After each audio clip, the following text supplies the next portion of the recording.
आज मैं इस निःशुल्क और बाध्यतामूलक शिक्षा के अधिकार के संशोधन के समर्थन में खड़ा हूं। मंत्री महोदय, देखने में तो ये बिल साधारण लगता है। जो डेडलाइन है 2015 का, उसको हम 4 साल और हम बढ़ा रहे हैं, लेकिन एक 4 साल में इसको अगर हम साधारण रूप से ना देखें, आपको एक ऐतिहासिक काम करने का आपको मौका मिल रहा है। आज हर शिक्षा के जितने भी अध्ययन करने वाले लोग हैं, वो यही करते हैं कि अगर भारत को ज्ञान के एक समाज बनाना है, भारत को 21वीं सदी का एक नया हमें एक पावर बनाना है, तो हमें अपने क्वालिटी शिक्षा पे हमें ध्यान देना चाहिए और शिक्षा के प्रशिक्षण पे हमें, शिक्षकों के प्रशिक्षण पे हमें ध्यान देना चाहिए।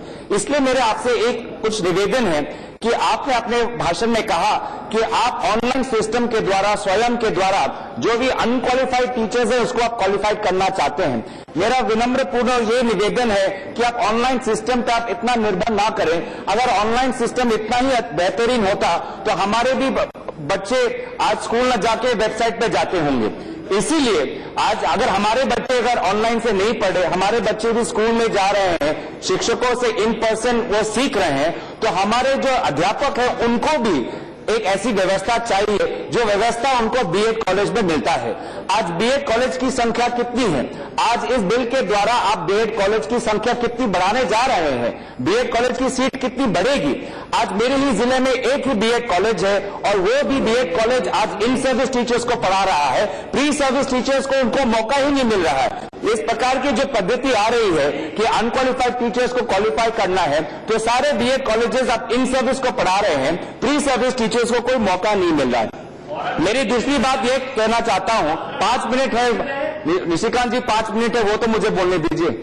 दूसरी बात यह है कि आज टीचर्स अटेंडेंस पे, शिक्षकों के अटेंडेंस पे हमें ध्यान देना चाहिए। हम देख रहे हैं कि शिक्षकों का, सरकारी स्कूलों का शिक्षकों का सैलरी बढ़ चुका है, लेकिन जिस प्रकार से आज सत्यपाल जी ने खुद कहा है, जो परफॉर्मेंस जैसे बढ़ना चाहिए परफॉर्मेंस नहीं बढ़ रहा है। बहुत ऐसे चीजें हैं कि आज बच्चों का एनरोलमेंट रेट जा रहा है, बच्चे मिड डे मील खा रहे हैं, बच्चे स्कूल में खेल रहे हैं, लेकिन क्लासरूम में शिक्षक नहीं है। आज हम बच्चों की, हम अगर उनकी अटेंडेंस है उस पर उनको हम मार्क्स देते हैं। बच्चों की अगर अटेंडेंस घट गई तो उनको हम माइनस मार्क्स देते हैं। शिक्षकों के अटेंडेंस को कौन मार्क्स देगा? क्या हम ऐसा एक सिस्टम बना सकते हैं कि जो दिन शिक्षक अपने स्कूल में नहीं जाता, वो इंफॉर्मेशन एक छात्र के माताओं पिताओं के पास जाए, ताकि अगले बार जब माताओं पिताओं और शिक्षकों के बीच में जो मीटिंग होता है तो माता पिता स्वयं पूछेंगे कि मेरा बच्चा तो जाता है, आप क्यों नहीं आते हैं स्कूल में? तो आप ऐसा एक सिस्टम बनाइए, अटेंडेंस पर ध्यान दीजिए, इंसेंटिव दीजिए।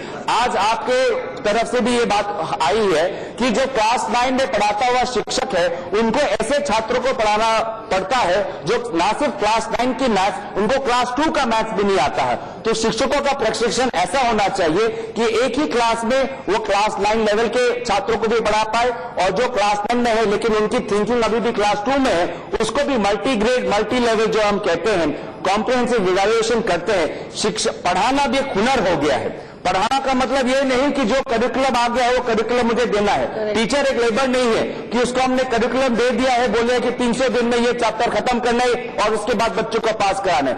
टीचिंग भी एक हुनर है, उस हुनर पे आप ध्यान दीजिए जो बीएड कॉलेज में ही आ सकता है। क्योंकि मैं उत्तर पूर्वांचल का सांसद हूं, 2 मिनट ही रह गए हैं उत्तर पूर्वांचल की, मैं 2 बात में करना चाहता हूं।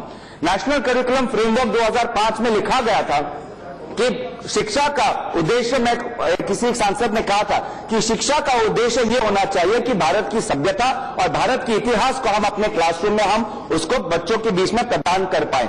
उत्तर पूर्वांचल का एक भूमिका है, उत्तर पूर्वांचल का एक मर्यादा है।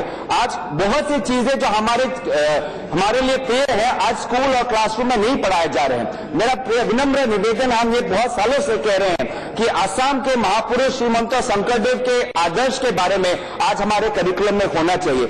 असम और उत्तर पूर्वांचल का क्या भूमिका है स्वाधीनता के संग्राम में? क्या हमने नहीं लड़ा स्वाधीनता संग्राम? लेकिन आज आप बता दीजिए कि स्कूल की किताब में कौन से स्वाधीनता संग्रामी का नाम लिखा है? तो हम ये चाहते हैं कि नागालैंड के हो रानी जी हो या असम के कुशल कुंवर हो, हम उत्तर पूर्वांचल के स्वाधीनता संग्रामियों के नाम आज हम चाहते हैं कि हमारे बच्चे जो सीबीएसई स्कूल में पढ़ते हैं, एनसीईआरटी किताब में पढ़ते हैं, वो भी जान बन पाए, क्योंकि हम भी भारत का हिस्सा है। हमारे बच्चे आज आगरा में जब ताजमहल में जाते हैं तो ताजमहल में उनको गार्ड उनसे उनके आइडेंटिटी कार्ड पूछता है। आज ऐसी अवस्था क्यों? क्योंकि शिक्षा का माहौल आज ऐसा नहीं है। और अंत में मैं यही कहना चाहता हूं कि आपसे, आपके पूर्व मंत्री महोदया 2015 में असम में जाके घोषणा की कि असम में 14 नए नवोदय विद्यालय होंगे। उसका हमने पूर्व हमने उसका स्वागत किया। अखबार टाइम्स ऑफ इंडिया के अखबार में आया, वहां के असम के अखबार में भी आया कि 14 नए नवोदय विद्यालय आएंगे। आज 2 साल हो गए, 2017 हो गए, एक भी नया नवोदय विद्यालय नहीं आया। हम आपसे विनम्र अनुरोध करते हैं कि केंद्र सरकार के यूनियन मंत्री की वार्ता में वजन होना चाहिए, लूज कमेंट नहीं होना चाहिए। अगर 14 नए नवोदय विद्यालय हुए तो 14 नवोदय विद्यालय होने चाहिए। मैं अंत में मैं कहना चाहता हूं कि भारत आज कृषि से एक मैन्युफैक्चरिंग से आज ज्ञान के समाज में चला गया है, और ज्ञान एक गुरु ही प्रदान कर सकता है, ज्ञान एक शिक्षक ही प्रदान कर सकता है। शिक्षकों का सम्मान। धन्यवाद सभापति महोदय।